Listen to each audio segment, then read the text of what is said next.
ওখানে সুলতান না কি করতেছে ওখানে সুলতান? যাই দেখি কি করছে। কিরে সুলতান? জি ভাই, ভালো আছেন? আলহামদুলিল্লাহ। কি করতেছো তুমি? এই যে ভাই, এই যে কটা ইসলামিক ভিডিও বানাচ্ছিলাম ভাই, তাই আর কি এখানে দাঁড়ায় দাঁড়ায় ভিডিও করতেছি। ওই জায়গায় একটু বাতাস আছে, ঠান্ডা আছে, সেই জন্য। কি ভিডিও করিস প্রতিদিন? দেখি প্রতিদিন ভিডিও করিস, কিন্তু তোর ভিডিও তো ভাইরাল হয়। ভাই, আমরা তো ইসলামিক ভিডিও করি, এই জন্য আমাদের ভিডিওটা ভাইরাল হয়। আমরা যদি নাচ গানের ভিডিও করতাম তাহলে এতদিন আমরা সেলিব্রিটি হয়ে যেতাম।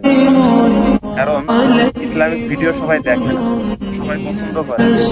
বেশিরভাগই মানুষ নাচ গানের ভিডিও দেখে, তাই তারা তাড়াতাড়ি সেলিব্রিটি হয়।